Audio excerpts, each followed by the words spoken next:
मौखिक है। यदि हम किसी ध्वनि का उच्चारण करते हैं तो हमारे मुख से क्या है, या तो कम वायु निकलेगी या तो अधिक।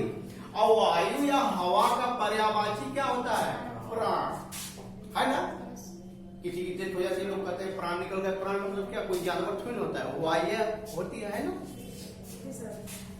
तो क्या है, हमारे मुख से या तो कम वायु निकले या तो अधिक है। क्या है, किसी भी ध्वनि का उच्चारण करें, यदि कम निकलेगी तो क्या कहेंगे, अल्पप्राण, है ना।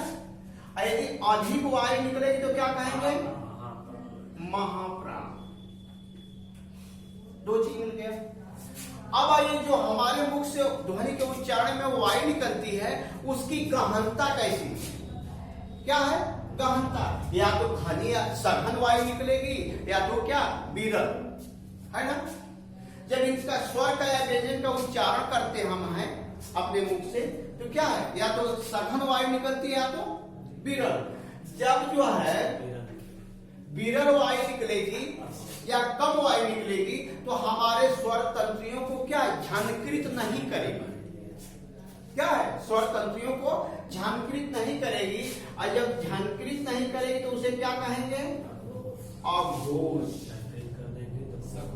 और जब झंकृत करेगी तो क्या हो जाएगा, सघोष। और सघोष को क्या कहा जाता है, घोष भी कहा जाता है। क्या कहा जाता है, घोष, है ना। अब देखा जाए व्यंजन है, इसमें कौन कौन से व्यंजन के उच्चारण में हमारे मुख से क्या कम वायु, कम प्राण या कम हवा निकलती है। ठीक, क्या है, कम वायु।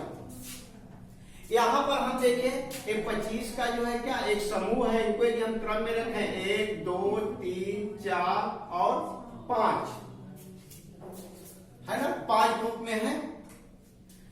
तो यहां पर क्या है, 1 2 3 4, एक क्या है, 5, 1 3 और 5। क की पूरी लाइनें, फिर क्या है, ग की पूरी लाइनें, फिर क्या है, ड़ की पूरी लाइनें। ये क्या है, अल्पप्राण है। कौन, कितना है, 135। अब इसमें जो यहाँ पर क्या है, अंतस्थ और उष्म है, इसमें क्या जोड़े, बोलेंगे हम, क्या जोड़े, अंतस्थ। अंतस्थ का मतलब य, र, ल और व, है ना। ये क्या है, अल्पप्राण। जो बचे वो क्या हो गए, महाप्राण। बचे क्या, 2 4 प्लस क्या, उष्म, 24 प्लस क्या है, उष्म। और उसमें उष्म लिखने से अच्छा है कि आप लिखिए क्या, स स स और ह, है ना। ये क्या हो गए, महाप्राण। कोई दिक्कत। अब आइए, ये तो यह बात हुई क्या कि किनके उच्चारण में हमारे मुख से कम वायु निकलती है और किसके उच्चारण में हमारे मुख से अधिक वायु निकलती है। दो चीज क्लियर हो गया। अब आइए क्या, किनके उच्चारण में हमारे स्वर तंत्रियां झंकृत होती हैं और किनके उच्चारण में हमारी स्वर तंत्रियां झंकृत नहीं होती हैं। जब झंकृत नहीं होंगी तो क्या कहेंगे, अघोष कहेंगे। अब अघोष में इनका क्रम यही रहेगा, क्या, 5 का ग्रुप, है ना। अब देखा जा कि किसके उच्चारण में हमारी स्वर तंत्रियां क्या झंकृत नहीं होती हैं, तो क्या है, 1 और 2, अर्थात क्या 12 नंबर, है ना। क की पूरी लाइनें और ख की पूरी लाइनें, ये क्या है, अघोष है। अब इसमें क्या रखा जाए, इसमें जो है उसमें के तीनों स को रखा जाएगा। क्या है, स, फिर क्या है, स, ह नहीं रहेगा, ह नहीं रहेगा। ठीक। अब आइए, जो बचा वो क्या है, सघोष। बचे क्या है, 3 4 5, अर्थात क्या कहेंगे इन्हें, 345। अब अब इसमें जुड़ेगा क्या, य, र, ल, व, फिर क्या है, ह प्लस स्वर। हो गया ना, कोई दिक्कत? ये तो व्यंजन थे।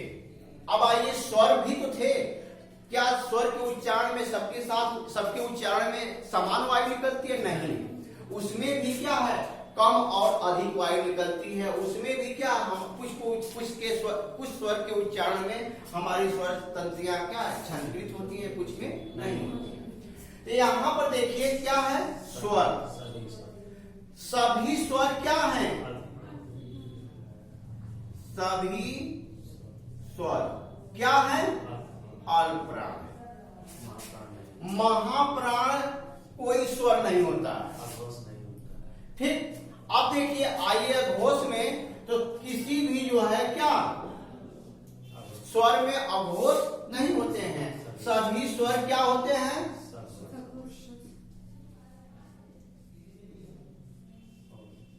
हो गए। अब कोई दिक्कत बताइए? अब आइए इसके बाद मिटाए ना,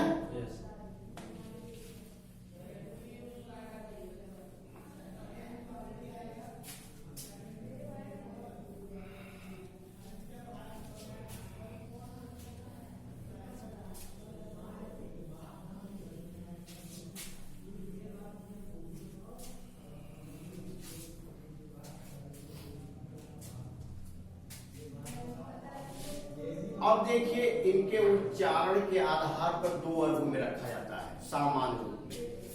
पहला क्या है,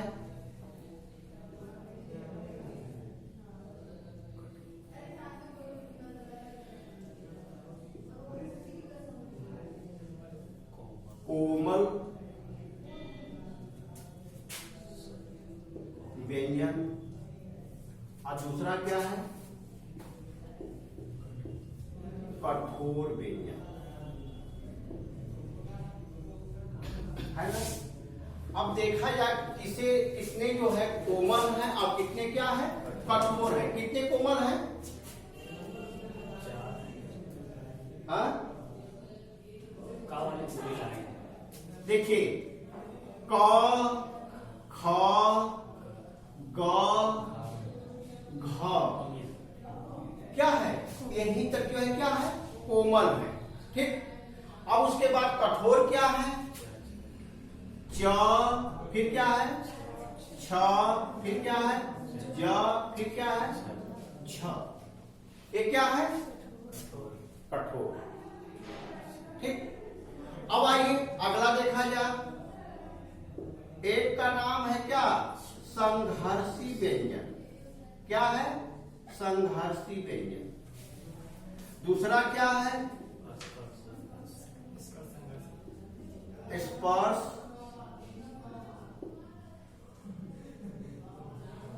संघर्षी व्यंजन। ये क्या है,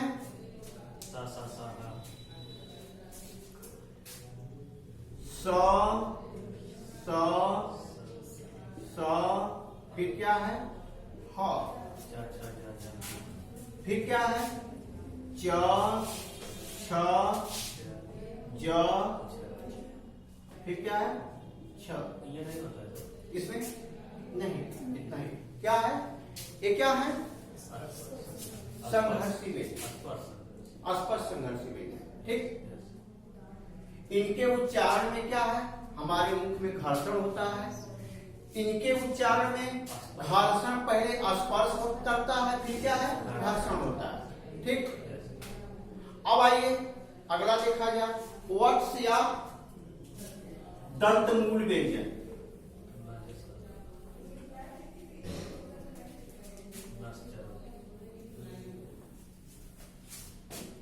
क्या है, वत्स या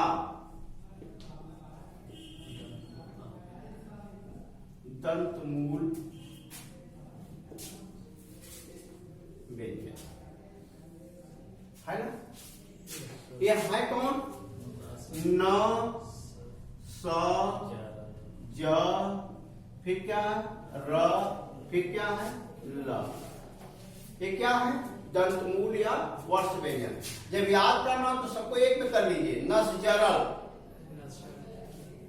है ना।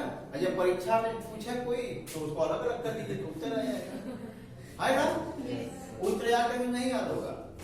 और किताब में क्या है, इसको हम क्रम से लिख दिए हैं। किताब में पहले ज दे देगा, फिर र दे देगा, फिर क्या ल देगा, फिर स देगा, फिर ऐसे से देता है, समझ में आता है क्या लिखा है। ना जा सारा ला ऐसे। हाँ ठीक हो गया ना। अब आइए अगला देखा जाए।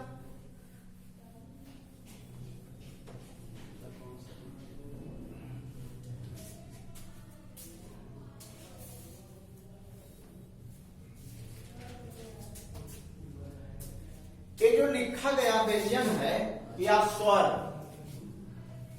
क्या हिंदी शब्दकोश में ऐसे ही लिखे गए हैं? नहीं, क्योंकि हम अपनी सुविधा के लिए जो है क्या लिखे, हिंदी शब्दकोश में ऐसा नहीं लिखा गया है।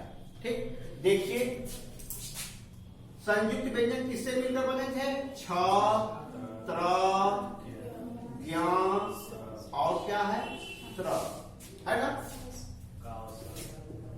क धन स, फिर क्या है त धन र, फिर क्या है ज धन य, फिर क्या है स धन र।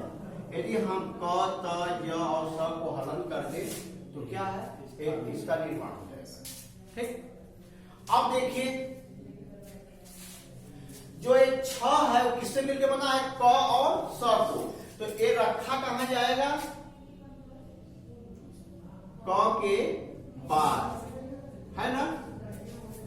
अब देखिए त क्या है? त किससे मिलकर बना है? त धन, त्र किससे मिलकर बना है? त धन र। अब त क्या है? यहां है, यहां पर रखा जाएगा क्या? त्र, है ना। अब देखिए क्या है? य क्या है?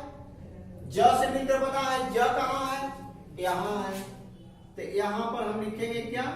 ज्ञ, है ना। और अंतिम क्या है? श्र क्या है? स से मिलकर बना है, तो यहां हम लिखेंगे क्या? श्र। अब बात आपकी स्पष्ट हुई कि व्यंजन कहां से कहां तक है? क से लेके ह तक। इसी में सब शामिल हुए कि नहीं हुए? है ना। आपकी बात स्पष्ट हुई ना। अब पूछेगा परीक्षा में, क्या पूछेगा कि व्यंजन में जो है दूसरा व्यंजन कौन है? छ अभी नहीं, यदि पूछेगा सिर्फ एक पूछे क्या कि व्यंजन में दूसरा व्यंजन क्या है, तो ख है। क्या है? ख। यदि पूछे हिंदी शब्दकोश के अनुसार दूसरा व्यंजन क्या है? छ। जब हिंदी प्रश्न में जब हिंदी शब्दकोश लगा हो तो क्या होगा कि स्थिति ए होगी, और जब हिंदी शब्दकोश न लगा हो तो स्थिति क्या है? इसको हटा के क्या है? दूसरा क्या हो जाएगा? ख। कोई दिक्कत? अब परीक्षा में पूछा जाता है कि ये जो लिखा गया है क्या? छ, त्र, ज्ञ और श्र, ये सही लिखा गया है? इनका क्रम सही है? नहीं। सही क्या है?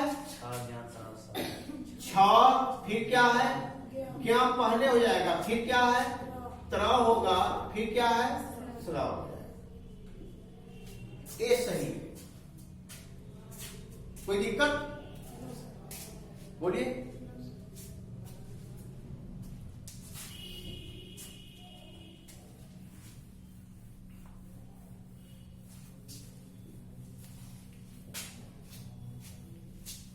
अब आइए, व्यंजन हम पढ़ चुके, लेकिन जो एक स्पर्श व्यंजन के जो पांचवा अक्षर है ना, इनका नाम दिया जाता है क्या? पंचमाक्षर। क्या दिया जाता है? पंचमाक्षर। अब पंचमाक्षर का पांचों का चिन्ह क्या होता है? एक बिंदु होता है जिसे कहा जाता है अनुस्वार। क्या कहा जाता है? अनुस्वार, है ना। लेकिन कोई शब्द लिखा रहे, अब ये पांचों का चिन्ह क्या है? मात्र एक बिंदु। यदि कोई शब्द लिखा रहे तो हम कैसे पहचानेंगे क्या कि किस जो है वर्ग का पंचमाक्षर लगा है? क्या है? किस वर्ग का पंचमाक्षर लगा है? जैसे हम लिख दिए क्या?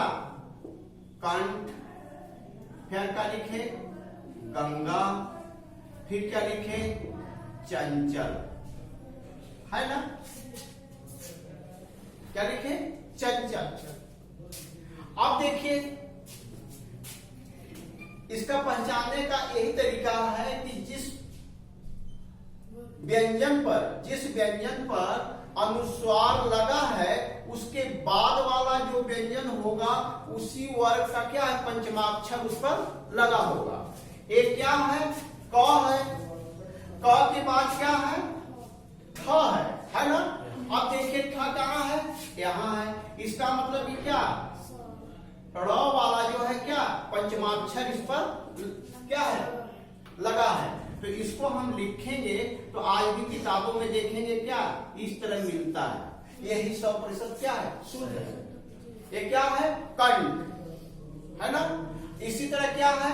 गंगा। अब गंगा में जो है ग पर जो है क्या लगा है? अनुस्वार लगा है और उसके बाद वाला क्या है? व्यंजन ग है। इसका मतलब क्या? क वर्ग का जो अनुस्वार है या पंचमाक्षर है वही गंगा में लगा है। यदि हम लिखेंगे इसको तो इसको इस तरह लिख सकते हैं ना? क्या है? गणंगा, है ना? पढ़ेंगे तो आपको क्या इस तरह लगेगा? गंगा लिखा है क्या? गंगा लिखा है। ठीक। अब आइए चंचल में च क्या है? च पर लगा है अनुस्वार, उसके बाद वाला क्या है? च। इसका मतलब क्या है? च किसमें है? च वर्ग का। अब च वर्ग में क्या है? इया, है ना? यदि हम इसको लिखेंगे च आधा इया, फिर क्या है? चल, चंचल। आप देखेंगे संस्कृत किताब में ये क्या है? चंचल किस लिखा रहता है? ये शुद्ध है ना? तो आप लोग भी तो हम इतना लिखे हैं तो आप लोग भी लिख दीजिए हंस का। नहीं, हाँ, केवल स्पर्श। ये जो है हा है, हा के बाद जो व्यंजन है वो क्या है? स है। स किसमें है? ये उष्म में है। ये लागू कहाँ फार्मूला होता है? सिर्फ स्पर्श व्यंजन। ठीक। ये है आपके व्यंजन। कोई दिक्कत हो तो बताइए। हाँ, कोई दिक्कत? जो लिखा है सही लिखा है कि नहीं? ये सब सही लिखा है। संस्कृत किताब में संस्कृत किताब में वो तो आदमी अपने सुविधा के लिए बना लिया। एक सुविधा के लिए हम अपना यूज करते हैं। जैसे हम बोला है, यदि कोई अध्यापक बोलता है कि अलग अलग दो जगहों पर, तो लड़के क्या करते हैं? अलग लिख के क्या दो लिख देते हैं। कोई बात नहीं। तो ये कोई किताब में सुन ले। बोलिए। तो ही याद है। और कोई दिक्कत? अब इसके बाद क्या है? वर्ण जो है, वर्ण में ध्वनि खत्म हुआ, वर्ण खत्म हुआ, फिर क्या है? वर्णमाला खत्म हो गया। अब क्या है? अक्षर। अक्षर को भी देख लीजिए कि अक्षर को कल देखेंगे। नहीं, सब दिखा